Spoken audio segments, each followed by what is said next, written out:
The moment. When the polls close and the result is called on the morning of June 19, 2026, the sky tells a story of a coronation as much as an election. With the event ascendant and moon both in regal Leo, and the moon in an exact 0-degree trine to the midheaven, the point of public status, this is a moment of raw, theatrical visibility. Andy Burnham is not just winning a seat here, he is capturing the crowd.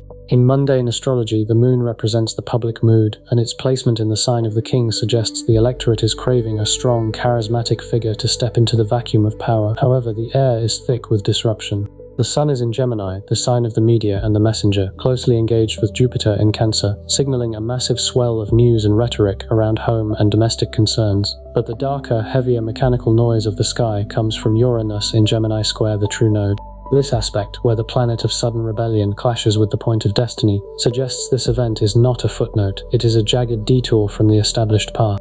The cyclic index, sitting at a high 807 and rising toward dispersal, confirms we are in a period where containment is failing. The pressure valve is blowing. This by-election win is the trigger that turns a private tension into a public crisis, what it touches. To understand why this specific win destabilizes the Prime Minister, we have to look at how the event sky strikes the United Kingdom's 1801 founding chart.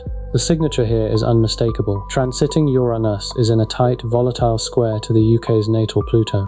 Pluto governs the deep state, the mechanisms of control, and the shadow establishment, while Uranus is the lightning bolt of revolution. When these two lock horns, the command structure shakes. This is a country undergoing a forced software update to its operating system, and the friction is immense. Simultaneously, Saturn, the planet of government, authority, and hard reality, is conjoining the UK's fateful North Node.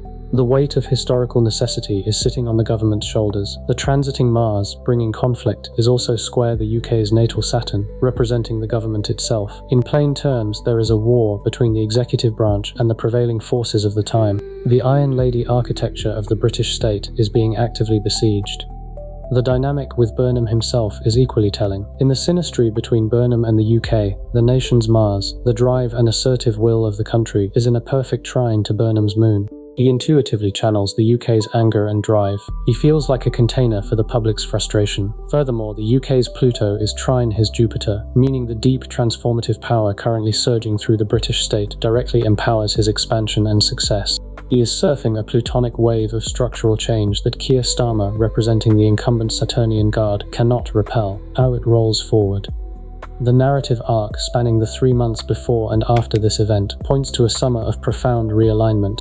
The lead-up likely saw Starmer's grip faltering under the cardinal ingress of Mars into Aries in April, which injected pure aggression into the political veins. But the real story unfolds in the aftermath. July and August 2026 are host to a cascade of rare, heavy outer planet aspects, with Jupiter, Saturn, Uranus and Neptune all forming harmonious trines and sextiles. It sounds gentle, but in mundane terms, this represents a great unlocking. The obstacles that usually slow down major change dissolve, allowing new systems to install rapidly. The defining moment will be the total solar eclipse on August 12th at 20 degrees Leo. This eclipse falls practically on top of the event chart's ascendant and moon. Eclipses act as wildcards that accelerate timelines, and in the sign of leadership, it acts as the final judgment on the king. If the leadership challenge hasn't concluded by June, this eclipse ensures the matter is brought to a head by late summer, removing the ambiguity. The tension of will he or won't he transmutes into concrete, irreversible action. There is an intuitive tarot flavor to this period. Imagine the Tower card, not amidst rubble, but in the moment of the lightning strike. The old structure of the Labour leadership is being struck not out of malice, but out of necessity. The Emperor Starmer is being displaced by an energy that feels more like the Chariot, representing Burnham, a figure driven by the will of the people, the moon, moving forward not through hierarchy but through momentum. Summary. By-election day marks the ignition point where a charismatic populist challenger harnesses a nation's exhausted desire for strong leadership to destabilize a rigid incumbent authority. Watch the Labour Party machinery break its own rules as Mars squares the UK's Saturn, for the internal conflict will bypass standard procedure. Expect a viral surge of public support for Burnham that traditional media polling fails to capture, driven by the Uranus-Gemini square to the node.